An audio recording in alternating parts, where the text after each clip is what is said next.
Yeah, there's AHA water in there, or bubbly, I guess. Is it AHA or bubbly? It's bubbly. Okay. That's the closest thing you'll get to diet in this place. It tastes like diet too. The only reason it's bubbly is because you can't buy AHA like massive quantities. AHA machines. Really? Not even at Sam's? Oh my. AHA is popular. Oh,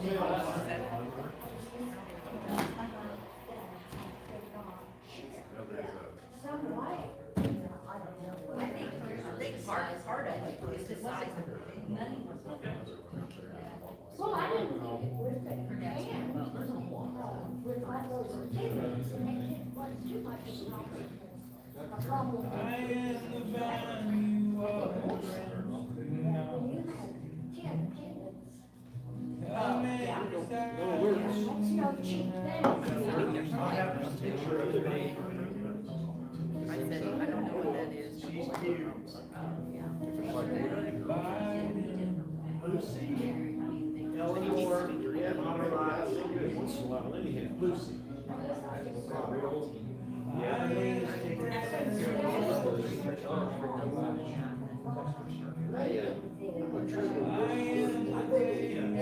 The dog would not be possible. We just like it. We just like it. So we just call her Lucy. Center Center up here from 16.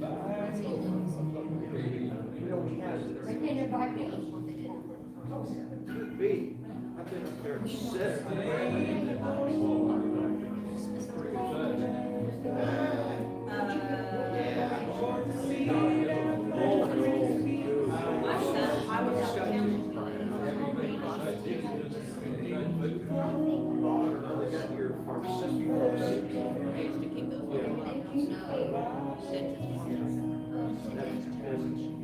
Poetry and stuff like that, Shakespeare and stuff like that. I am the first, I am the last. I go get most of it, it's got you through that. I am the girl. Yeah, I got one that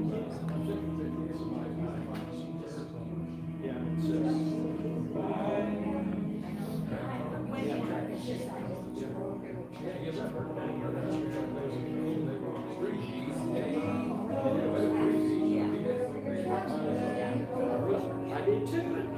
This sounds much better. I can't even get the other one. Don't do that until 91. This year you can't run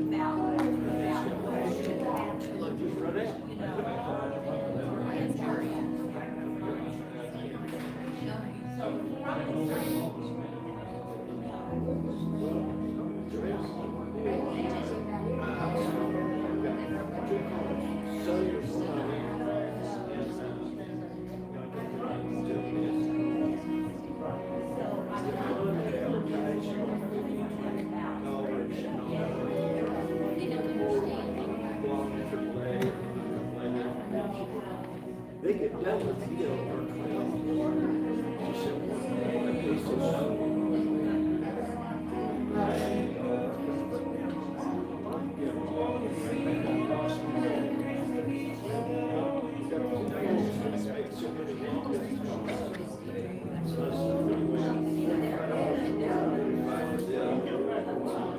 said,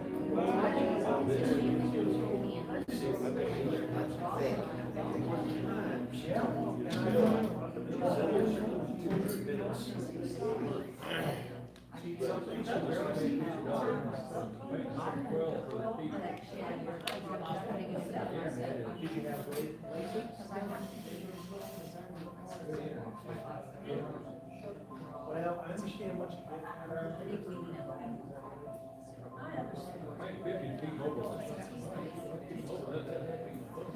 yeah.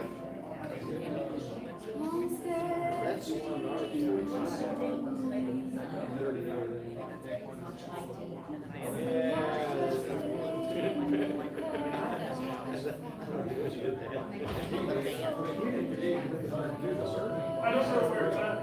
What city? Yes. Well, you get off on exit 11, somewhere in You'll have to give me better directions than that.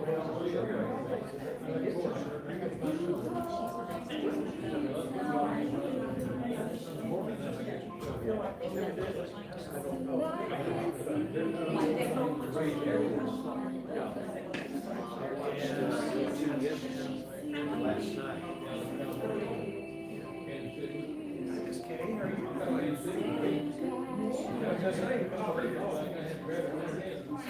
Look, got me. Hi, how are you? Bob. Jesse from Arkansas. What part of Arkansas? Middle of nowhere.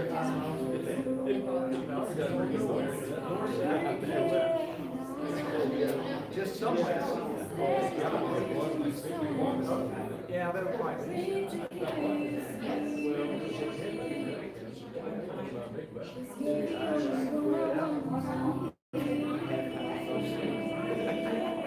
You just learn.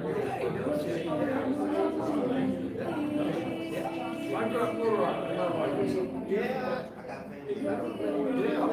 It's a big place now. That was a big place, but it is today. Yeah, all over Little Rock, all those towns are here. But how long you been over here? Oh, okay.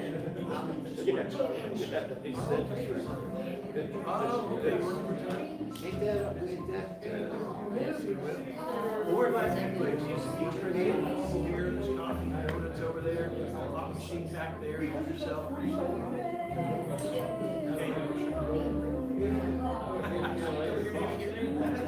Jessica,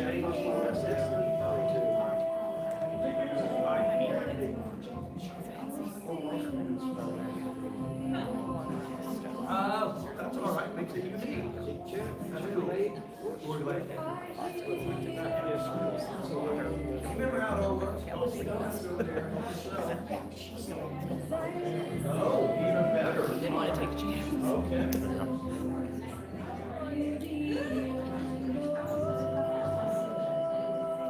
How's your kids doing?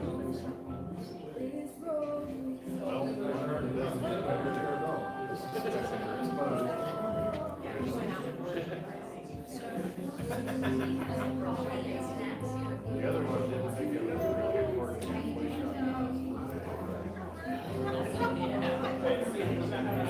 But he doesn't have COVID. What's it called? COVID? I think if you get it both at the same time. Yeah. Oh, really? I hear this flu strain's really bad, and I also heard the flu shot for this year isn't all that great. Better than nothing.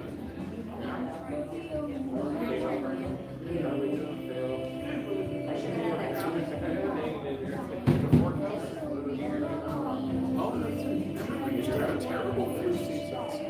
People would die from it. It's almost like they have forgotten that flu can get you too. Yeah, you might think about it. You know, they say face masks are good because last year, everybody was wearing face masks. Of course, people were staying indoors. But if I have to go to a crowded store, you do 2 to 3 weeks better than nothing.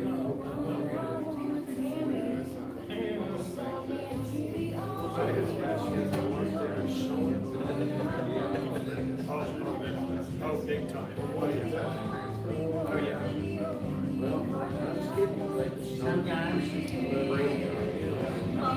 How about you all? It feels like everyone's going to get this on the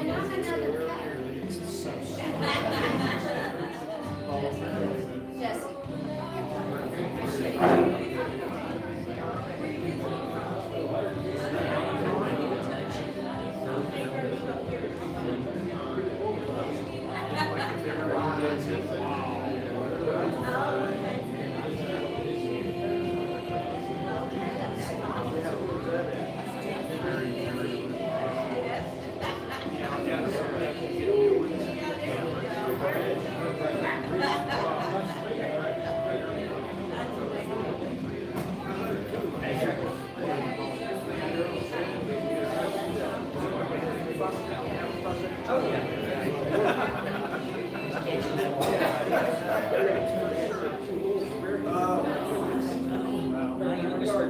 windy out. I wasn't expecting that. I don't feel as cold as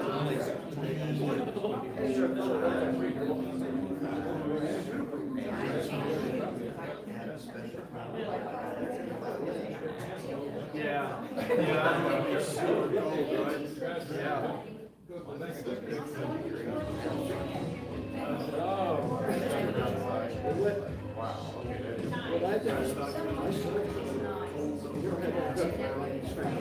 Tell me the, tell me the truth, you haven't got her, you I don't mind.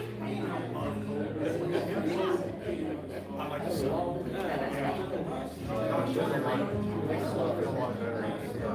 Yeah, just coming up, especially that super cold weather we have this year. Ice and snow for 10 days or whatever it was. It was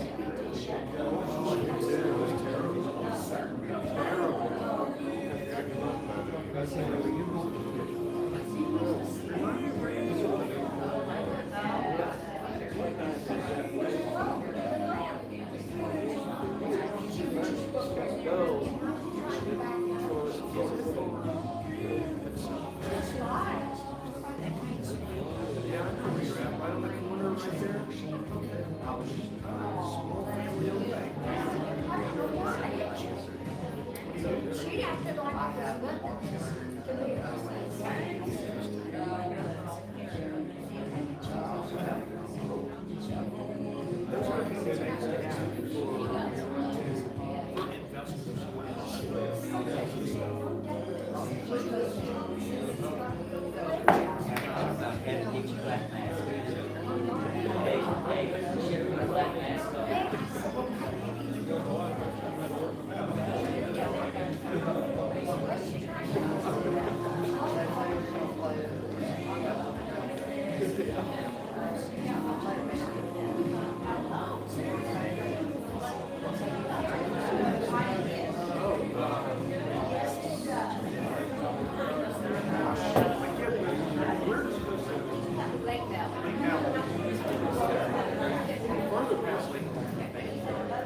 Oh, so you keep going out. Okay. You get your donut shop this morning, or was that yesterday?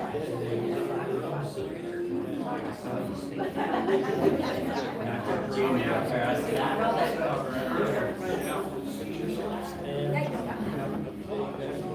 All right, we'll get ready for church here.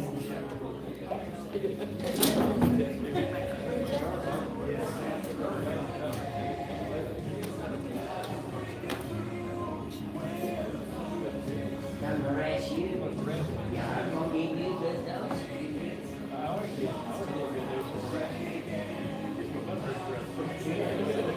If I get verbal abuse, nobody's talking.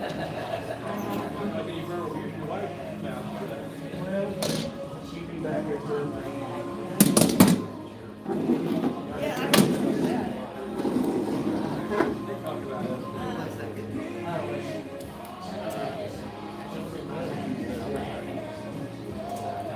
I always keep it in my heart. You've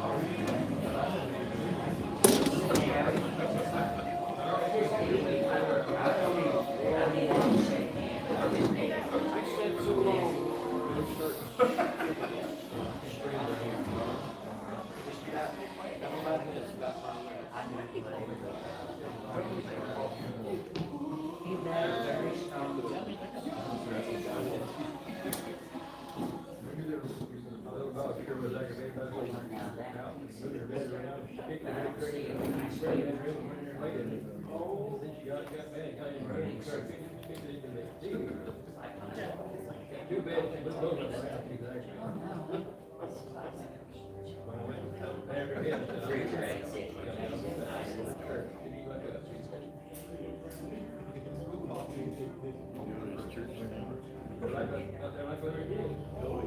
I guess the only thing I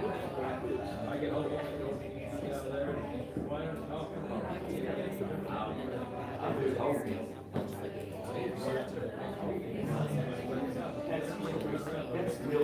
milk colored water.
Good morning, everybody. Welcome to Sunday morning. Glad to have you with us here on, let's see, what is second Sunday of 22.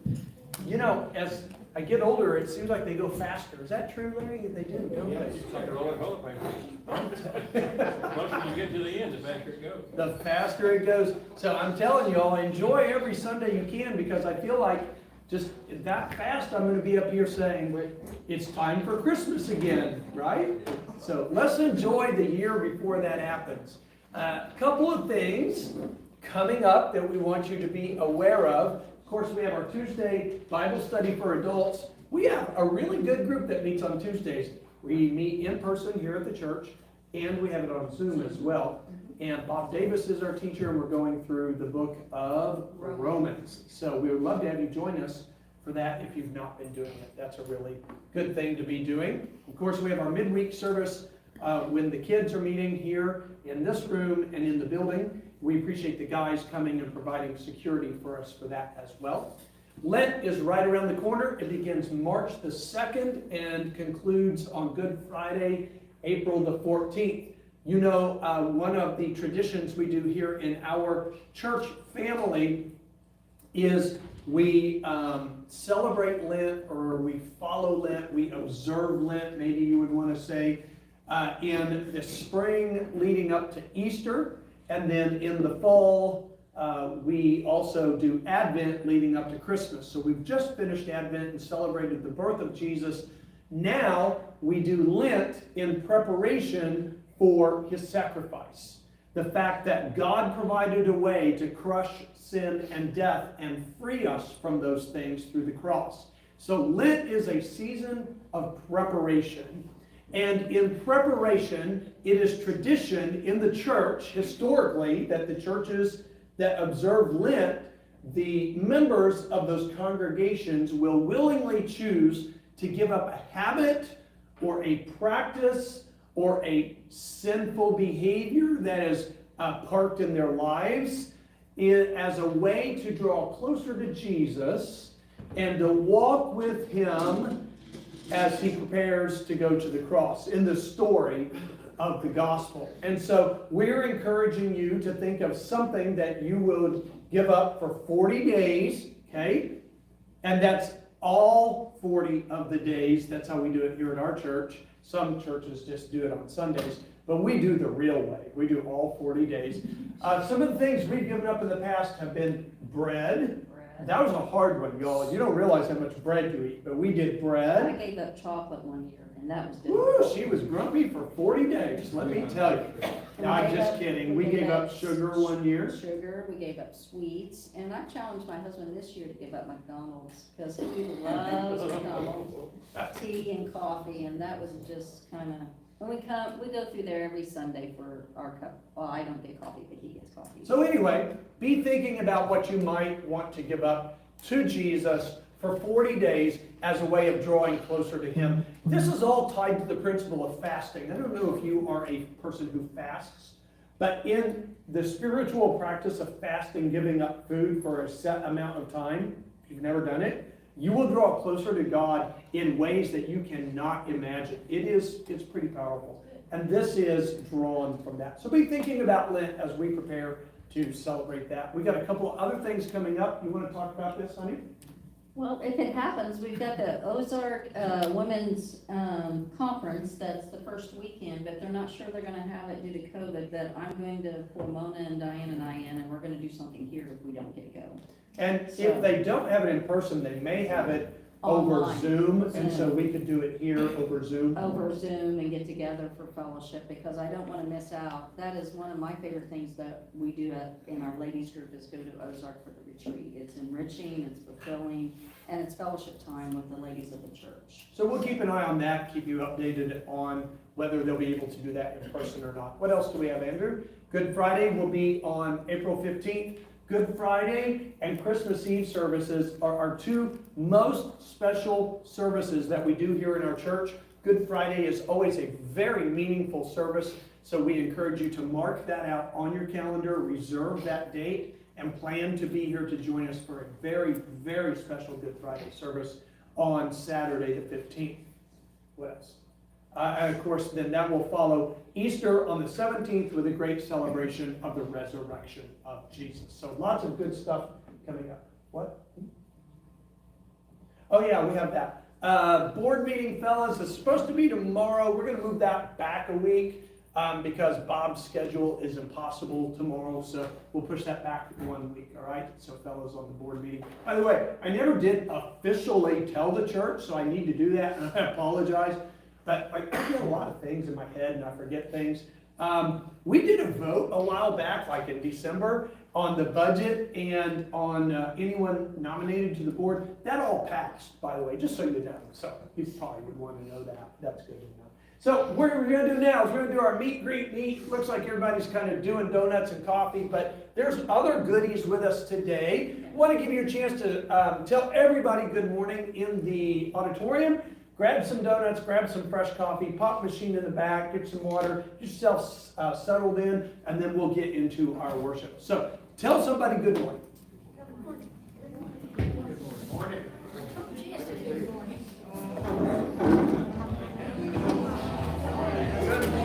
We got that cake.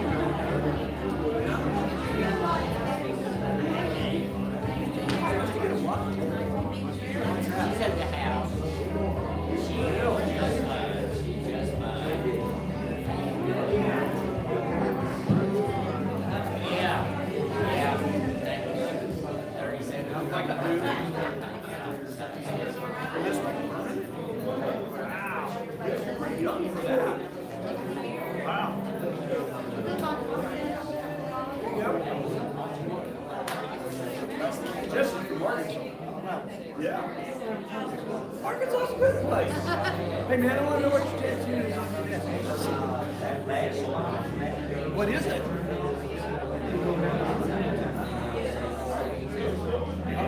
Pretty cool. Do you have a guitar here? Do you want to play it? Okay. Well, you know, we all do those things. Tattoos aren't necessarily dumb. I've got my own here. We had a kid in our youth group take his life, so of course I have the semicolon, you're familiar with that. And then this stands for Jesus Christ, Son of God. So.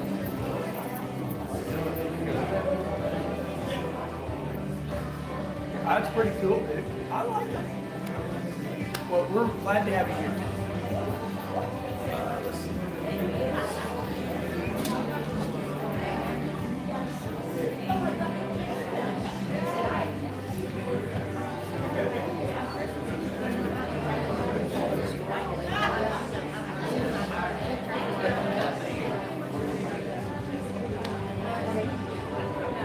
I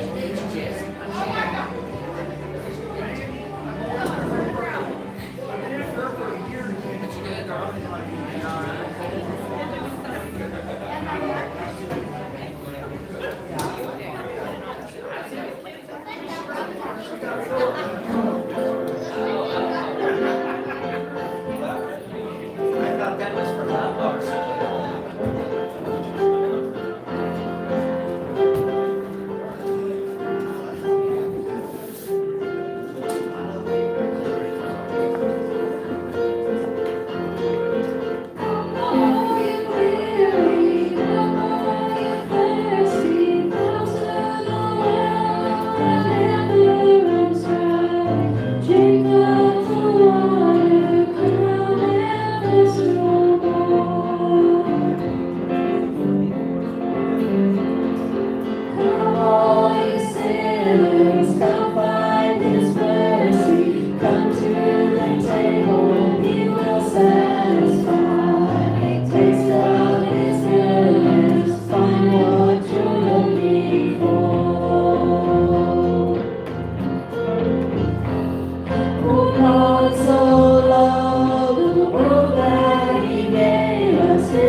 defense, my righteousness, oh God, how I need you.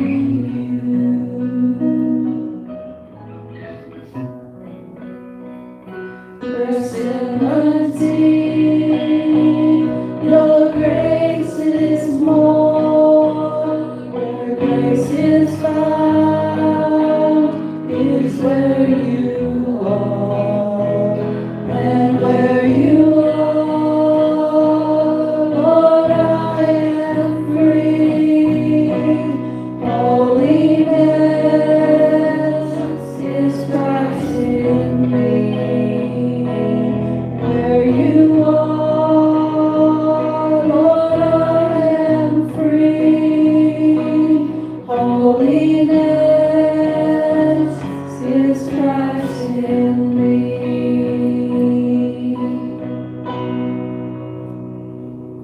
Lord, I need you. Oh, I need you. Every hour I need you.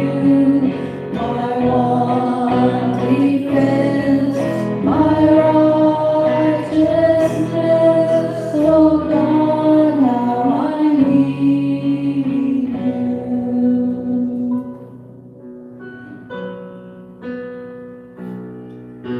So teach my soul to rise to you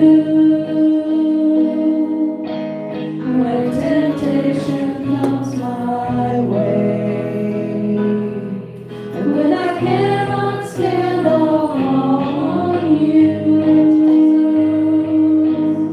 Jesus, you're my hope and stay. And when I cannot stand on you, Jesus, you're my hope and stay.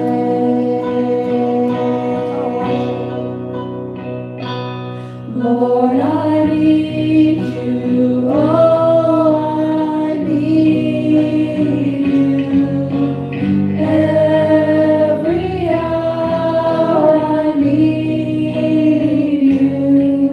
My one defense, my righteousness, oh God, how I need you. My one defense, my righteousness, oh God, how I need you.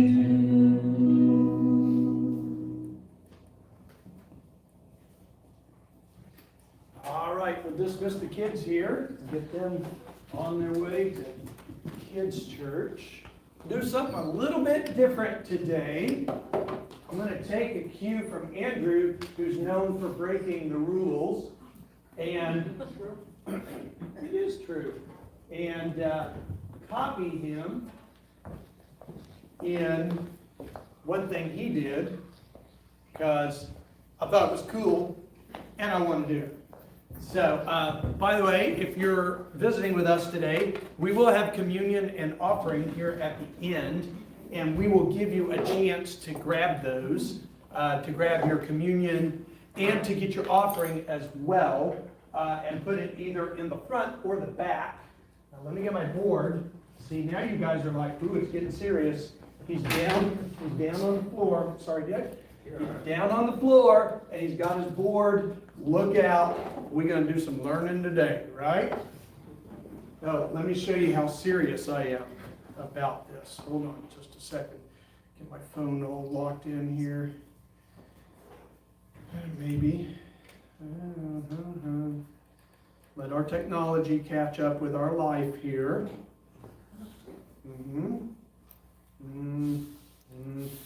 Hey, Andrew, guess what? My phone's not going to work today, so you have to help me out. So here's how serious we are today. This happened yesterday. Go ahead, Andrew. Oh, isn't that cute? Diane got her Christmas present yesterday. This is Lucy Eleanor Moderat Haywood. otherwise known as Lucy. Yeah, I know. Go ahead and shake your heads, just like Bob. Just don't. I know, right? But this is why I win the award for Husband of the Year. Thank you very much. So, yeah, she's new to our home, and Diane's pretty excited about that. I don't have to buy her Christmas for the rest of our natural lives. That's good with me. See, there you go. So anyway, that's the excitement in our house, and we just wanted to share that with you because if you notice, Diane is in a much better mood. Now you know why. So we are going to do today in a study group style so we can learn together and talk among ourselves in order to grow together. So go ahead and get your Bibles and let's kind of dive in here. See if I can get ProPresenter to be happy again. Turn in your Bible to Matthew chapter 20. That's where we're going to be. Matthew chapter 20. We're going to read a parable and talk about this parable today that maybe is familiar to many of us. Well, Andrew, I can't get the phone to work, so I'll just tell you when. Okay?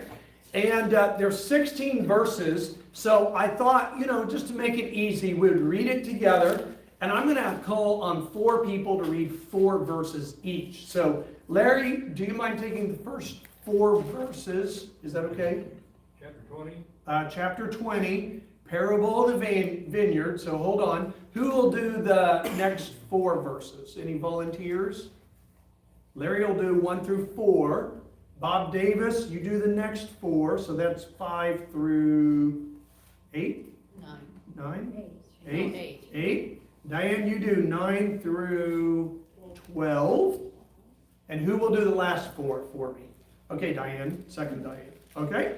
So let's read this story together that Jesus tells. Okay, Larry. The kingdom of heaven is like a landowner who went out early in the morning to hire men to work in his vineyard. He agreed to pay them a denarius for the day and sent them into his vineyard. About the 3rd hour he went out and saw others standing in the marketplace doing nothing. He told them, "You also go and work in my vineyard, and I will pay you whatever is right." So they went. Again, he went out about the 6th and 9th hour and did likewise. About the 11th hour he went out and found others standing idle, and said to them, "Why have you been standing there idle all day?" They said to him, "Because no one hired us." He said to them, "You also go into the vineyard, and whatever is right you will receive." So when evening had come, the owner of the vineyard said to the steward, "Call the laborers and give them their wages, beginning with the last to the first." And when those hired about the 11th hour came, each of them received a denarius. Now when those hired first came, they thought they would receive more, but each of them received a denarius as well. And no one receiving, and on receiving it, they grumbled at the master of the house, saying, "These last worked only an hour, and you made them equal to us who borne the burden of the day in the scorching heat." But he answered one of them, "I am not being unfair to you, friend. Didn't you agree to work for a denarius? Take your pay and go. I want to give the one who was hired last the same as I gave you. Don't I have the right to do what I want with my own money? Or are you envious because I am generous? So the last will be first, and the first will be last." All right, thank you, everybody. Not fair. Not fair, is it? And that's what we're going to talk about today. It's not fair. So let me give you some background to Jesus' story, and then we're going to talk this through for a few minutes. We're going to make a broad application to our lives, we'll make a broad application, and then at the end, we'll get personal. Don't you love that part when it gets personal? You're like, man, and just leave that part out. I think it's a little touchy, doesn't it, sometimes, right? So in Jesus' story, you've got somebody who owns some land, and what he's doing is he's going out and hiring day laborers. We still have people who do this today. They'll go and check in at the day labor place, and then an employer will come and say, "I need 6 guys. You've done this, you know what I'm saying, right?" And you go to work for the day, right? Been around for centuries. So that's what's happening. So earlier in the day, the landowner goes and he hires some men, we'll presume, let's say some workers, to go out and work for him the day. How much does he promise to pay that first group of people that he picks up to go to work for him?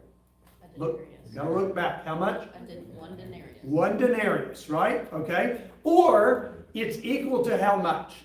1 denarius is equal to, what's your version say? Huh? 1 day's work. 1 day's wages, a day's work. So whatever the payment was, let's say, we'll make up a number. Let's say, I'll make up a big number. Let's say $40 was the pay for a day's work. That's what, okay, you come work for me, you 6 guys, I'll pay you $40 each. Okay, so whatever the going wage was for a day's work, that's what he promised to pay them. Now later in the morning, landowner heads back into town, picks up some more workers. How much does he say he's going to pay this group of workers? Fair wage. A fair wage. What does that mean? Huh? What it means is this. Don't miss this. He doesn't tell them exactly how much he's going to pay them, does he? He says a fair wage, which we could conclude probably means a day's wage, or maybe to them it might mean whatever's left in the day, because what time does he go back? You know, what's the story say? 11th hour, so what time of the day is it? 5 p.m. No, not 5 p.m. Yes. No, Yes. no, Yes. no. Hold on. 12 o'clock and 3 o'clock is what my version says. And then the last one. Okay, well, we're not to the last people I yet. thought we were. See, Bible college students jumping ahead to the end. See how that is? Okay, we're back at group 2. Okay, so he shows up at noon to hire this second group, says, I'll pay you a fair wage, which probably the day laborers are thinking, okay, half a day's pay. I mean, that'd be fair, right?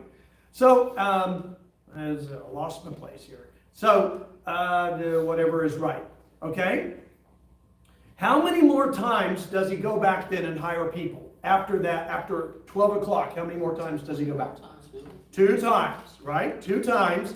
And how much does he tell the other people when he goes back those last 2 times that he's going to pay them? Fair wage. Well, actually, he doesn't discuss it with him. The story just says he goes back and hires them, right? So he's cheap. Well, you could say he's cheap. Maybe that would be one way to think about it. Or maybe in the story, it's just understood that since he offered the first group full day's wage, and the second group will pay you what's fair, then the third and fourth group, it's maybe assumed that he said, you know, whatever's fair. But Jesus leaves it out of the story, so we really don't know what he promised to pay those 2 groups. So, happy for the work. The day workers head off to the vineyard. Twice in the heat of the afternoon, the owner goes back, gets more unhired people to come and work for him. And end of the day then, it's time to get your pay. I mean, you've worked all day, you get paid. That's how the system works, right? I mean, you don't want to go work all day and not get paid, right? No. Those are not a good thing. So they're expecting to get paid. So when the pay comes, who does the foreman start paying first? The last. Which ones? The very last group he hired. Last came first. That's right. The last group. The last group gets paid first. Now, interesting that Jesus does that. Because if the guy who owned the vineyard paid the first people he hired first, he probably wouldn't have had a problem about the complaining, right? Because he had told those guys, I'll pay you a full day's wages. He would have paid them, and then what would they have done? They'd have left, right? So they'd have never known what the other people got paid, more than likely. Question, what do you think the workers who were hired first were thinking when all the other ones started getting paid? Not first. Huh? They get paid first. Well, number one, hey, wait a minute. Paid more because they work longer. That's right. We should get paid first. We were here the longest, and we should get paid more. We work longer than everybody else. Right? Yeah. Yeah, right? That's exactly what they're thinking. Well, let me ask you this. Would it be right of them to assume that they would receive more pay because they worked longer? No, they made a bargain. They made an agreement, didn't they? Is it human nature, though, to complain when things don't necessarily work out the way we thought they would? It is human. It can be, can't it? Interesting. Let's put the next question up there for me, Andrew. What do you think their reaction was when they got paid the same as everyone else? Union job. Say what? Union job. Union job. We didn't know this was union work. What's up with this? It's pretty funny right there, right? Do you think they were frustrated? Oh, yeah. Yeah. Yeah, sure they were, right? Naturally, they're frustrated. They've worked all day long. They've worked a lot longer than anybody else, out in the heat of the day, bending over. Working in a vineyard's hard work, right? What's that? Yes, it is. That's right. Any kind of work on the land tends to be hard work. And the landowner has done what? He's made the people that he hired later equal to the people that he hired in the morning. This is part of why Jesus tells their story. Andrew, that's our next slide.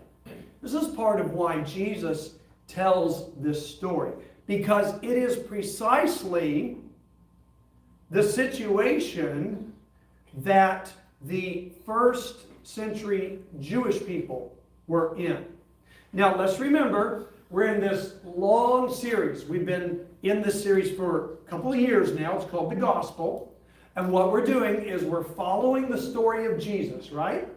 And we came into the story of Jesus when he was born. We called that the arrival period. And then we followed the early history of Jesus when nobody really knew who he was in the very early days of his ministry. That was called the obscurity period before he was well known. But then as he got his ministry up and going, he called the disciples to follow him. He started doing miracles. People began to know who he was. Word started spreading, and so we called that the recognition period. And then once word begins to spread and something really catches fire, you know how things work even in our society. They really catch fire and everybody knows about it, right? And so we entered then what's called the revolution period, because lots and lots and lots of people are now following Jesus. Not only following him, they're seeking him. They're looking for where he's at and going there, because they know he's healing people. He raises people from the dead. He feeds 5,000 people from some bread and fish. They've heard. And Jesus' teachings now have become revolutionary also, because his teachings now sometimes are pushing back hard against the Jewish system, and in particular the leaders of the Jewish nation. So there's tension, and that's why this period is called revolution. It will lead to a cross, which leads to the solution of sin and death. But right now we're in the buildup of that, right? So the Jewish people, let's remember who these people were. They have served God for generations among generations, all the way back from Abraham, right? And they have been blessed by God. They've been disciplined by God. God gave them land to make their own nation that wasn't theirs. He established them as tribes, and then they went through lots of rebellion. The nation went through civil war. It broke up into the north and the south, and then eventually both pieces of Israel, the north and the south, fell. They were defeated. There was 400 years of silence. These are God's people, and they're very proud to be God's people. They're back as a nation, waiting on a deliverer, a promised deliverer to come and rescue them from Rome and to reestablish their nation, the pride of Israel. That's what they're looking for God to do. Jesus has been challenging that expectation all through his ministry. Now, the special inheritance that Israel is expecting, they think it's theirs. It's theirs alone, okay? What Jesus is teaching is that this is going to be extended to other people. And it's, stay with me now, it's not that the Jewish people were against God extending his blessings to other people. They weren't against that, okay? They just assumed that God would give those nations to, or give those blessings to the other nations after Israel got them. Because here's Israel, we're God's people. Like, we're first in. Starting to put this story together? Starting to see why Jesus might teach this story? Right? Where do we see the reaction? Question. Where do we see the reaction of the Jewish people? And you're going to have to stretch outside of this story. Where do we see the reaction of the Jewish people to other people being welcomed by God? In the New Testament, where do we see how they reacted to God welcoming other people? Where? The book of Acts. The book of Acts. That's what, if you really wanted a good title for the book of Acts, you could call the book of Acts not only the book of the church, but you could call it the book of reactions. It's the book of Acts where we really see people reacting to this whole idea that God's letting other people in on the blessings, isn't it? Was it a positive reaction or maybe not so positive? Say? Negative. It was not positive, was it? Did somebody remind us, what was one thing the early church struggled with in regards to getting established and figuring out that other people were going to come in? They had a couple of big things they struggled with early. What, can you think of one of them? Circumcision. You know what they said? They said, well, now listen, God made a contract with Abraham. And our part of the contract is all the guys get circumcised. You want to come in church? Let's set a date. And were the apostles in support of that or no? Depends on which one you want to talk about. It depends on which one. They struggled with it, didn't they? Yeah, but remember, Paul went and straightened them out on that. He did. Especially Peter, the ringleader. Yeah. That's right. That's exactly, and of course it would be Peter, right? Of course. By the way, I looked it up. I just want you guys to know. I looked it up and Peter had a middle name. I found it. His middle name was Bob.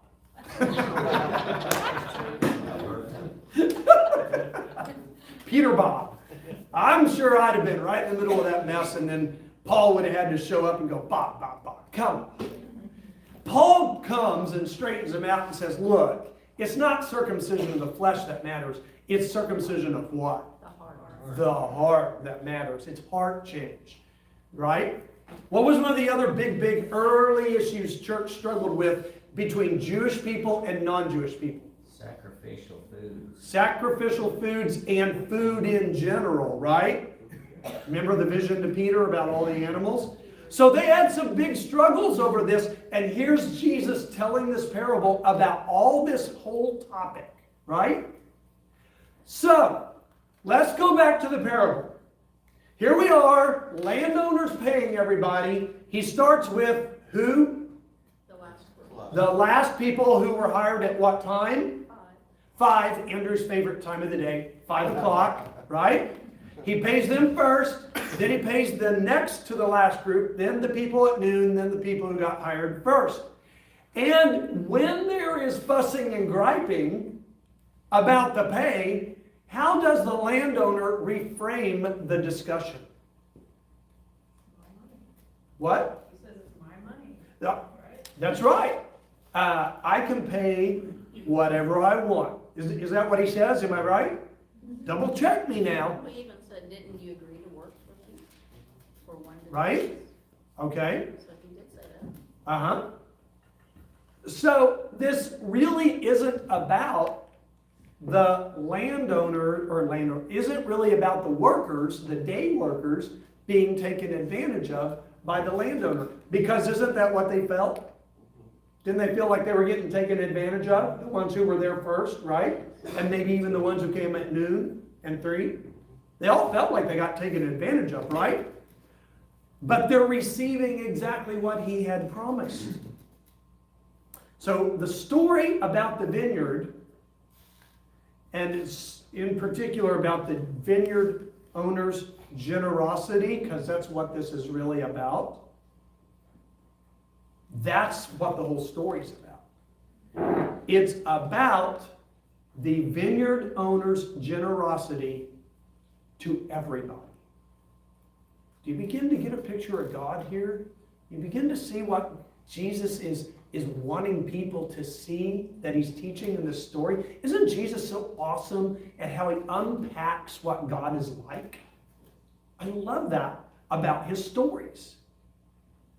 See, it's just that when the early workers see the vineyard owner's kindness to the other people, they feel like they're being cheated.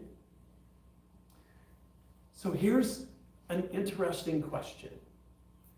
When they're complaining and griping, what does the owner still call them?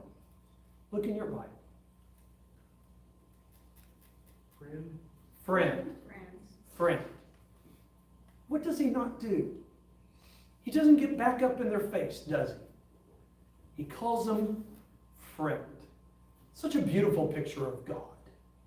He calls them friend. Let me ask you a question. Is anything being taken away from God's promise to Israel if he opens the kingdom to everybody? Let's reframe it into the parable.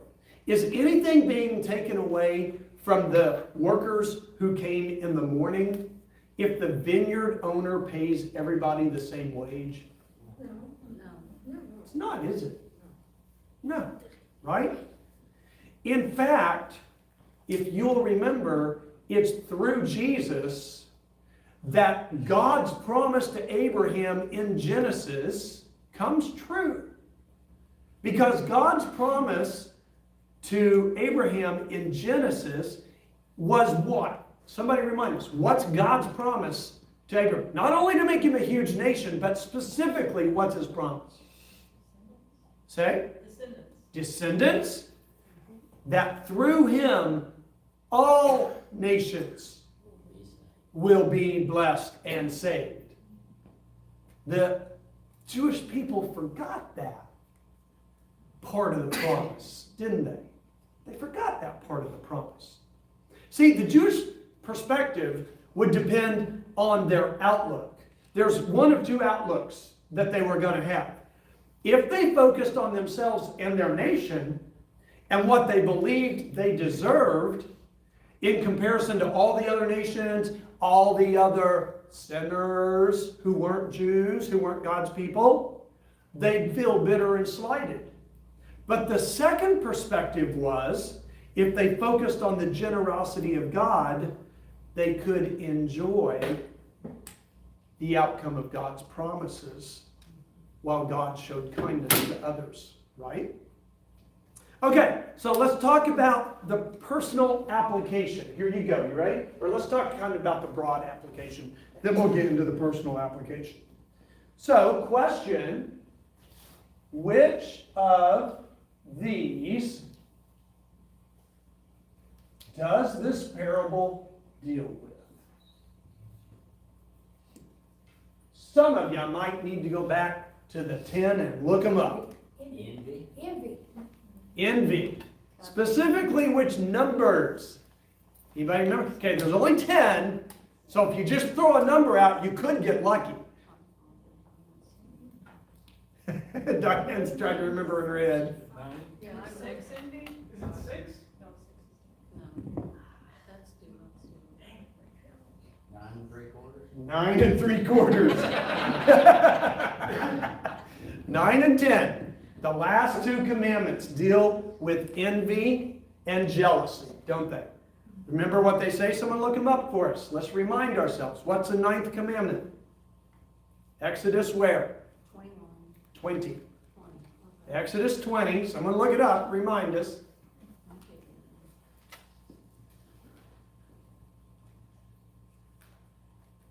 Where's false witness at? False witness. Let's look and see. Let's remind ourselves. You should not bear false witness against your neighbor, that's number 9. Okay? Number 10, you shall not covet your neighbor's house, you shall not covet your neighbor's wife, male servants, so forth. Okay? Yeah. Okay? The false witness is lying against your neighbor, so we could just say the 10th commandment, but we'll stick with both of them, all right? You're not supposed to covet, right? What is coveting? Wanting something that you don't have. Wanting something what? Somebody else had. It has. Coveting is wanting something that somebody else has, that's true. But more importantly, that isn't yours. Right? Envy. Envy.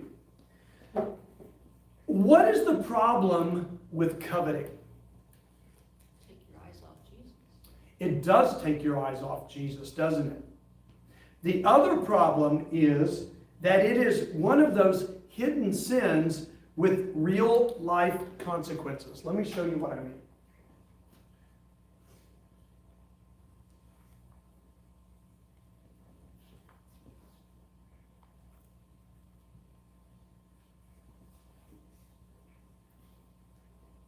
My marker doesn't run out. So our top line, we're going to say, represents our real life or our observable life.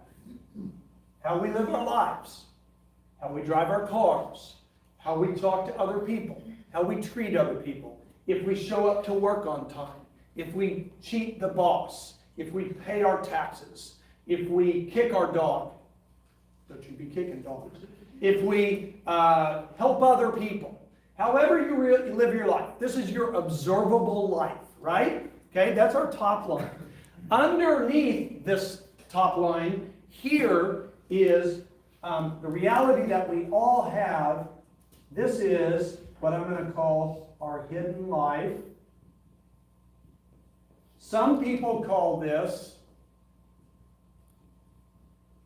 the spiritual man, or the spirit person, or your soul.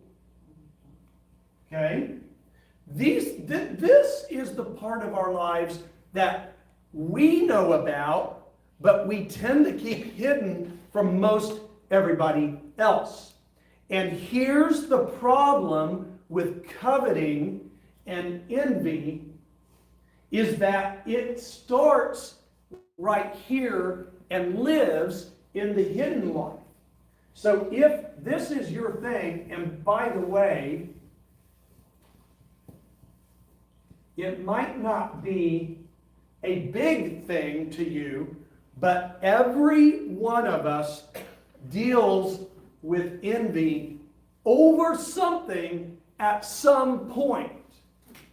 Okay? The other thing that lives down here in our hidden life, along with many other things, the big one, I think these to me seem to be the big two that we don't talk about, but which affect everybody, and I think they're closely related, is lust. Let me give you an example, okay? I'll be transparent. There is a young realtor in my office. This kid can't be... He's 18. No, I'm not talking about him. This kid can't be 30.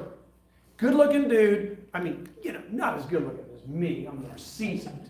See? Hear it? Hear it? But this dude drives a red Tesla. Oof. 30 years old. First time I saw him pull up in the parking lot, I'm like, oh, Daddy gave him that. You hear the coveting and the lust? Every time I see that car sitting in the parking lot, when I'm walking out to the Prius, I'm like, God, I want that car. Okay, so see, I'm lusting after it and I'm coveting after it. I'm being transparent. We all struggle with these things, okay? We do. Pick your poison, whatever it is that you want that isn't yours, but they live down here in our hidden lives, and they're a result of sin and the fall. They are the sin nature we inherit from Adam and Eve. Here's the problem. These things that we let live down here in us, they manifest themselves up here in our real lives in these ways. I'm just going to pick some. These are in random order, okay? These things, if we're not careful, become real life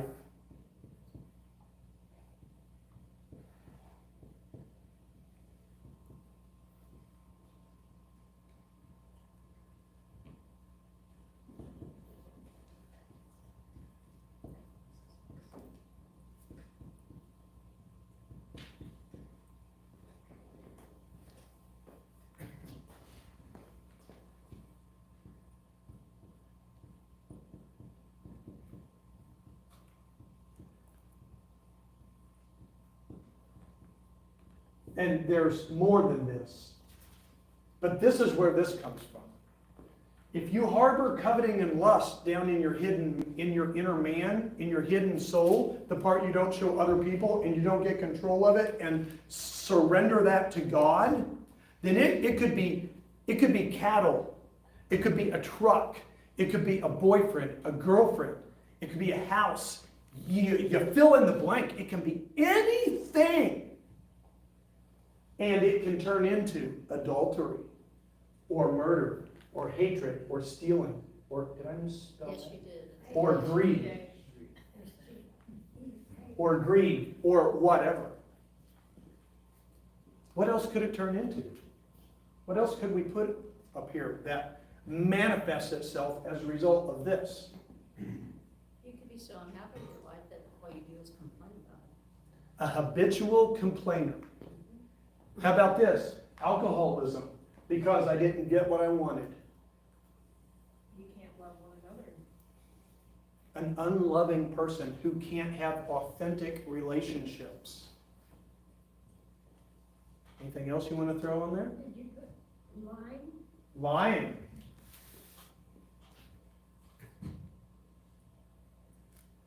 See, this is real life stuff, folks. Let's go back to the kid that's got the Tesla. So if I harbored this in my heart, right? And I mean, I won't lie to you. I used to be a Corvette, like I gotta have me a red Corvette.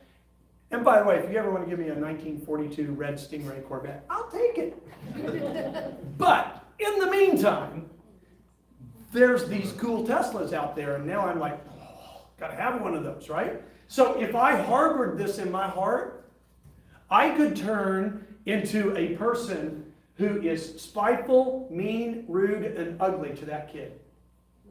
Right? See how that manifests itself into our real lives? Sounds an awful lot like the people complaining about their pay, doesn't it? Oh, I'm telling you, sometimes Jesus' story really have a strong impact when you uncover what he's really talking about. The second application in this story gets real personal.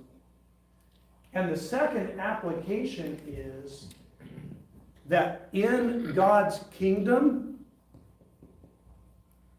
there is no room for jealousy or judgment. Let's just put it up here. In God's kingdom, man, my spelling. Jealousy and judgment. Is there an E in judgment? G-E-M-E-N-T.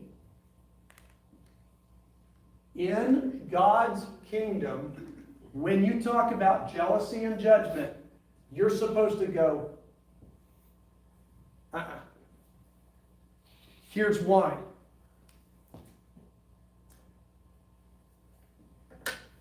Who got what they didn't deserve in this story?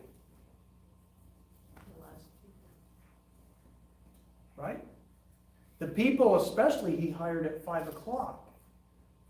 Let's assume 5 o'clock is quitting time. Let's assume 6 o'clock is quitting time. They worked for an hour and they got a full day's wages. Were the other people saying, well, that's not even a question. The other people were saying, they don't deserve that. They worked an hour. And yet, the vineyard owner in the story is a picture of whom? You all know. God, right? It's a picture of the Lord's grace and goodness. This is what we call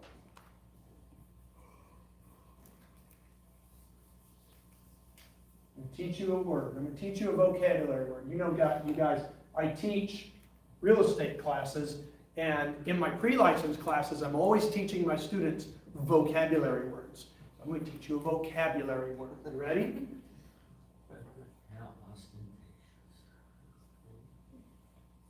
That's a D. It's called the scandal of grace. That's your vocabulary word. And here's what we're talking about.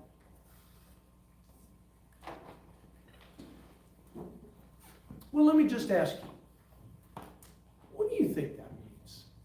Based on what we've talked about here this morning, based on what Jesus has taught us, what's the scandal of grace? Equal reward. Say? Equal reward. Equal You only reward. go to heaven once. There isn't 1.02 or any of that. It's heaven one. Heaven won. And we can take that and we can say, through Jesus, nobody gets what they deserve. Right? See, there's no room for jealousy or judgment in God's kingdom because God doesn't judge us. The scandal of grace is you get what you do not deserve. I get what I do not deserve. It's the gospel that we've been talking about and learning about, the definition of which is I am more sinful and flawed in myself than I ever dared believe. You know what that means? There are days when you should be saying to yourself, what are you doing, even as you're doing it anyway? You know, you steal the waitress's tip off the table as you're walking out the restaurant, and you're going, what are you doing? And you stick it in your pocket, right? Yet at the very same time, we are more loved and accepted in Jesus than we ever dared hope. That's the gospel. That's the scandal of grace, right? If we truly recognize the lavish generosity of God, giving us what we do not deserve, putting our punishment on Jesus to defeat sin, so that we can defeat sin, so that we can look down here in our hidden lives and we can actually go, I've got a problem with this, and defeat it and be victorious. That's God giving us what we do not deserve. That's lavish. If God is real and He's a supernatural being, and that's how He is, I want that. Because otherwise, if God is real and He's a supernatural being and He's like other gods you've ever heard about, He's going to demand that I do something. But that's not the God of the Bible. The God of the Bible is, I'll do it for you, even though you don't deserve it. That's the scandal of grace. The scandal of grace is, I'm a crummy sinner, but God loves me anyway. And God loves them too.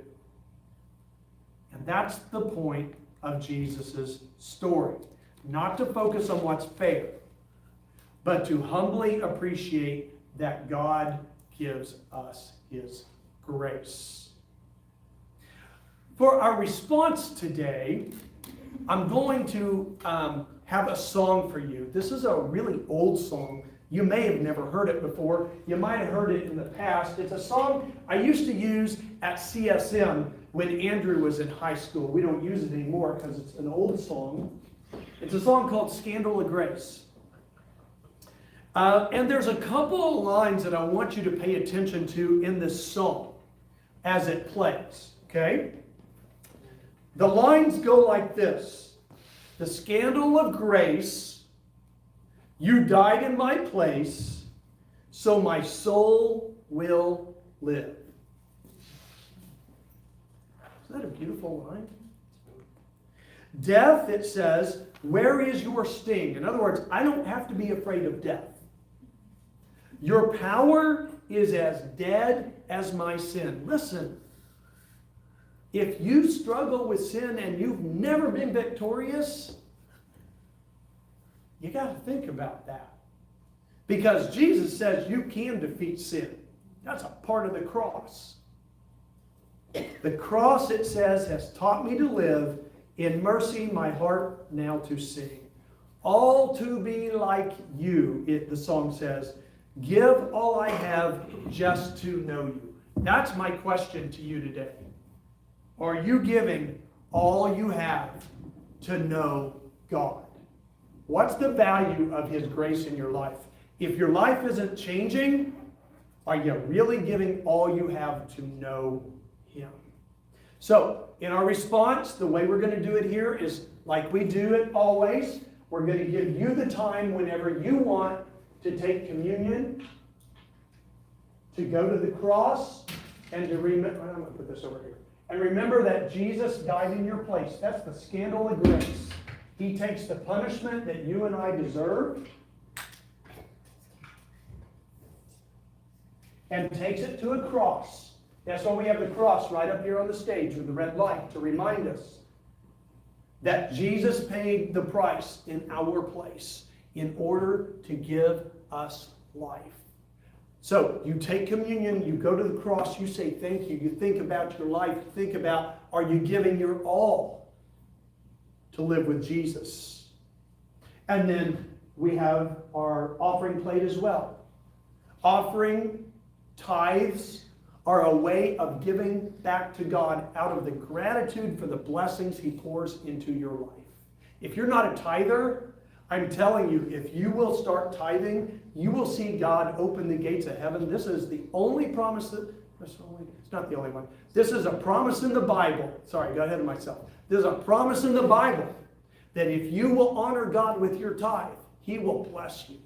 And we encourage you to be grateful for the scandal of grace that saves you when you don't deserve it.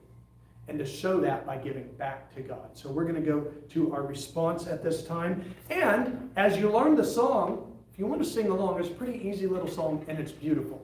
Feel free to sing out. Andrew, let's go to our response time.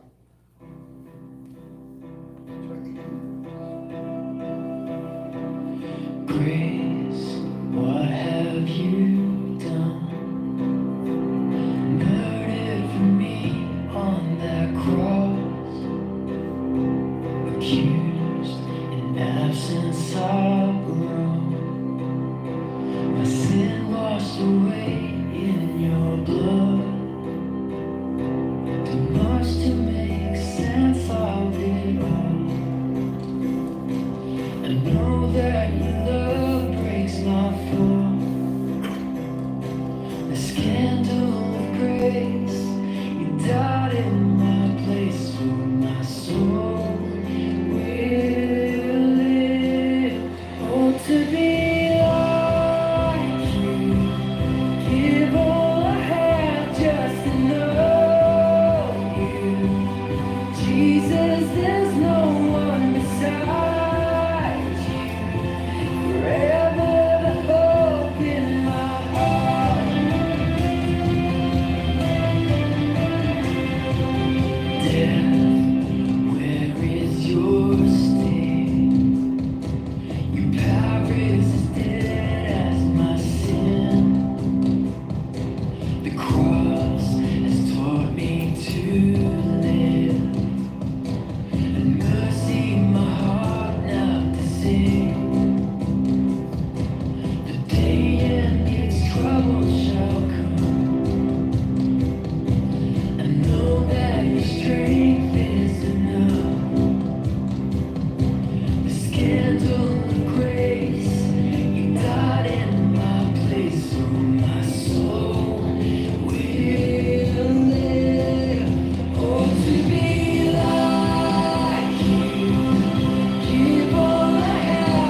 YouTube channel, by the way. If you're not a subscriber to our YouTube channel, it's just Collinsville Christian Church. Lots of great videos on there. All of our services are on there. I don't know if you know it or not, but every week when you see this camera here, it's Mark's camera, we are actually recording our services and posting them online. So if you would like to go back and watch a sermon, they're all there on the YouTube channel for you, including that song. So I hope that you have been encouraged today to grow stronger in your faith in the Lord and appreciative of this thing called the gospel. The fact that the scandal of grace is there is a God who loves you incredibly. Now may the Lord bless you and keep you. May the Lord make his face to shine upon you and be gracious to you. May the Lord turn his face towards you and give you peace. You are dismissed.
While there was music playing, he painted a Bible in front of us.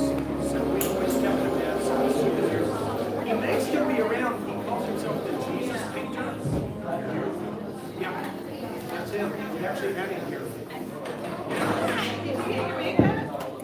Now that's him, man.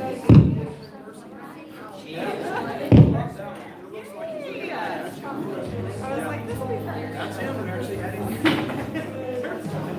Yeah, right? It's fine.